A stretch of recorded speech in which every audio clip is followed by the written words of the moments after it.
Back to news. Delhi AP భవన్లో AP Congress నేతల ధర్నా హోరెత్తింది. ప్రత్యేక హోదా, విభజన హామీల అమలు చేయాలంటూ ఆందోళనకు దిగారు. అంబేద్కర్ విగ్రహం ముందు కాంగ్రెస్ నేతలు ధర్నా చేస్తున్నారు. ధర్నాలో AP PCC chief Sharmila Reddy, Raghuveera Reddy, KVP JD శీలం, గిడుగు రుద్రరాజు, సుంకర పద్మశ్రీ, మస్తాన్ వలి, తులసిరెడ్డి సహా పలువురు కాంగ్రెస్ నేతలు పాల్గొన్నారు.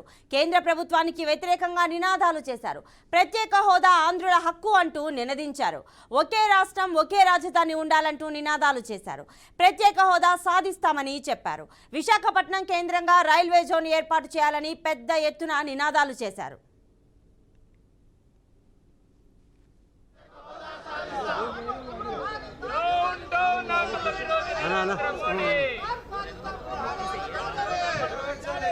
అన్నా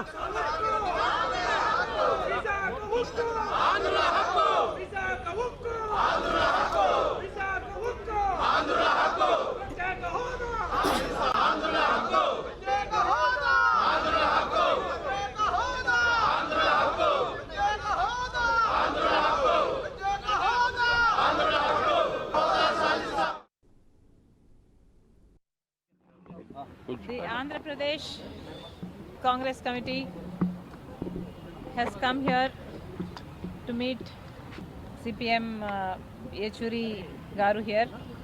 We are very happy that we were all greeted with great warmth.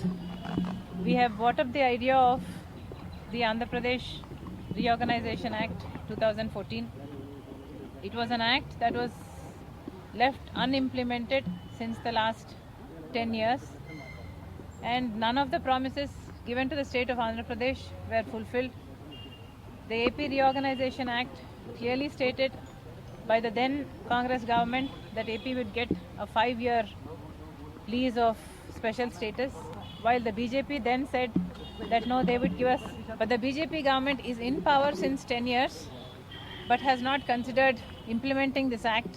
Not only that, there were many other promises made, like the completion of the Polavaram project, the building of the capital city for Andhra Pradesh, and building of the Kadapa steel plant, and also development of the Dugarajapatnam port, and the Visakha railway zone, and Visakha Chennai industrial corridor, and also giving us a special economic package for the North Andhra and the Rayalaseema.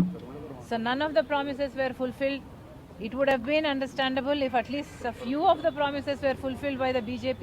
We would have understood that there was some diligence on their part, but we cannot avoid, we cannot ignore the fact that even one of the promises was fulfilled. And this is atrocious, we think.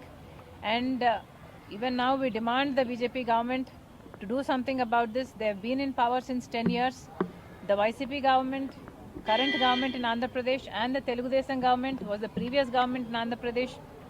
Both these parties have very categorically lent their support to the BJP party in spite of the BJP party not fulfilling any of the promises it made to the state of Andhra Pradesh.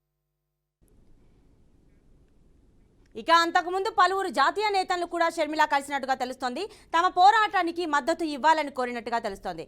మరి ప్రస్తుతం AP Congress నేతలు చేస్తున్న ధర్నాకు సంబంధించిన పూర్తి details మా ప్రతినిధి అశోక్ అందిస్తారు. అశోక్, డీటెయిల్స్ ఇవ్వండి. ఆంధ్రప్రదేశ్ కాంగ్రెస్ పార్టీ అధ్యక్షురాలు వైఎస్ షర్మిలారెడ్డి కాసేపు క్రితమే ఢిల్లీలోని ఆంధ్రప్రదేశ్ భవన్ లో అంబేద్కర్ విగ్రహం ముందు ఆంధ్రప్రదేశ్ విభజన హామీలపై ఆమె దీక్ష చేస్తున్నారు. దీనికి దాదాపు 200 మందికి పైగా కాంగ్రెస్ శ్రేణులు కూడా ధర్నాలో కూర్చున్నారు. సో కాంగ్రెస్ పార్టీకి సంబంధించిన ముఖ్య నాయకులు కూడా ఈ ధర్నాలో కూర్చున్నారు. ఏదైతే బీజేపీ ప్రభుత్వం గత 10 సంవత్సరాలుగా ఆంధ్రప్రదేశ్ ని పట్టించుకోవడం లేదు, విభజన హామీలు నెరవేర్చట్లేదు. ముఖ్యంగా పోలవరానికి జాతీయ హోదాతో పాటు ఆ ప్రాజెక్ట్ ని కడతామని చెప్పారు. దాంతో పాటు విభజన హామీలు అయిన ముఖ్యంగా ప్రత్యేక హోదా పైన ఇది ఆంధ్రుల హక్కు అంటూ ఆమె నినాదాలు చేస్తూ ధర్నాలో కూర్చున్నారు. సో ధర్నా ప్రస్తుతం కొనసాగుతూనే ఉంది. ఈ గత 10 సంవత్సరాల్లో బీజేపీ పార్టీతో పాటు టీడీపీ, అదేవిధంగా వైఎస్ఆర్సీపీ పార్టీతో రాష్ట్ర ప్రభుత్వాన్ని ప్రతిష్టను కాలరాశామంటూ ఆమె వ్యాఖ్యలు చేసింది. విభజన సమయంలో 5 ఏళ్ళు కాంగ్రెస్ పార్టీ ప్రత్యేక హోదా ఇస్తా అంటే బీజేపీ మాత్రం 10 ఏళ్ళు ఇస్తామని మేనిఫెస్టోలో పెట్టింది. కానీ ఇంతవరకు దానిపైన కనీసం బడ్జెట్ లో అయినా కాస్త నిధులు ఇస్తామనుకుంటే అవి కూడా ఇవ్వలేదంటూ ఆమె విమర్శించింది. అదే విధంగా కాంగ్రెస్ పార్టీ విభజన సమయంలో పోలవరానికి జాతీయ హోదా ఇస్తా, కడతామంటూ స్పష్టంగా చెప్పినప్పటికీ ఇంతవరకు ఆ ప్రాజెక్టు కట్టలేదు. సో పోలవరం ప్రాజెక్టు కట్టడం వల్ల 1000 మెగావాట్ల విద్యుత్ ఉత్పత్తితో పాటు మొత్తం ఆంధ్రప్రదేశ్ స్వర్ణాంధ్రప్రదేశ్ గా మారే అవకాశం ఉన్న ప్రాజెక్టును ఇంతవరకు ఇంకా కట్టట్లేదు అంటూ ఆమె వ్యాఖ్యలు చేసింది. So Visakhapatnam Vijayawada international airport చేస్తామని ఇంతవరకు చేయలేదు. సో 13 జిల్లాలు 25 జిల్లాలైనా కూడా ఏమీ లాభం లేకుండా పోయిందంటూ ఆమె వ్యాఖ్యలు చేశారు. తిరుపతి సభలో నరేంద్ర మోడీ ప్రత్యేక హోదా ఇస్తామని చెప్పారు. సో మోడీ ఎన్నికల సమయంలో మాత్రమే రాష్ట్రానికి వచ్చి 10 సంవత్సరాలు ఇస్తామంటూ వ్యాఖ్యలు చేశారు. ఆంధ్ర ప్రజల హక్కులను కాలరాసింది బీజేపీ ప్రభుత్వం అంటూ ఆమె వ్యాఖ్యలు చేసింది. సో పోలవరం ప్రాజెక్టు ద్వారా సీమాంధ్ర స్వర్ణాంధ్రగా మారుతుందంటూ ఆమె వ్యాఖ్యలు చేశారు. సో ఆంధ్రాకు ఒక క్యాపిటల్ సిటీ లేకుండా పోయింది. 10 సంవత్సరాలైనా ఇప్పటి వరకు ఆంధ్రప్రదేశ్ కు రాజధాని లేదు, చెప్పుకోవడానికి ఒక క్యాపిటల్ సిటీ లేదంటూ ఆమె వ్యాఖ్యలు చేసింది. సో అదేవిధంగా విశాఖపట్నం కి ప్రత్యేక రైల్వే ఉద్యోగం ఇస్తామని దాన్ని కూడా ఇవ్వలేదు. వైజాగ్ చెన్నై ఇండస్ట్రియల్ కారిడార్ చేస్తామని దాన్ని కూడా ఇవ్వలేదంటూ ఆమె వ్యాఖ్యలు చేసింది. సో ఎన్నికల సమయంలో మాత్రమే ఆంధ్ర ప్రజలు గుర్తు వస్తారు. ఆంధ్ర ప్రజల చేతిలో 2 పార్టీలు అటు టీడీపీ ఇటు వైఎస్ఆర్సీపీ దాసోహం అయ్యాయి. సో ఏం చేయలేని పరిస్థితి ఆ 2 పార్టీలు. సో మొత్తం ఆంధ్ర ప్రజలైతే బీజేపీ పైన చాలా అసహనంతో ఉన్నారు. ఈ ఒక్క సీటు ఒక్క ఎంపీ ఎమ్మెల్యే సీటు లేని బీజేపీ ఇప్పుడు రాష్ట్ర ప్రజల ఆధిపత్యంలో బీజేపీ నడిపిస్తా ఉంది. ఆ గతంలో టీడీపీ ఇప్పుడు వైఎస్ఆర్సీపీ పార్టీలో బీజేపీ ఆధీనంలో ఉన్నాయి. వాళ్ళు బీజేపీని ప్రశ్నించే స్థాయిలో లేరు. సో కాబట్టి కాంగ్రెస్ పార్టీకి గెలిపించాలి, కాంగ్రెస్ పార్టీయే ఆంధ్రప్రదేశ్ కి ప్రత్యేక హోదా ఇస్తుందంటూ ఆమె ధర్నా కార్యక్రమంలో మాట్లాడుతూ చెప్పింది. సో మొత్తానికైతే ఉదయం నుంచి వైఎస్ షర్మిల చాలా బిజీగా గడుపుతున్నారు. పలువురు సీనియర్ పార్లమెంట్ ప్రతినిధులతో పాటు విపక్షానికి సంబంధించిన నేతలను కలిసి రిప్రజెంటేషన్ ఇచ్చింది, వినతి పత్రాలు ఇస్తోంది.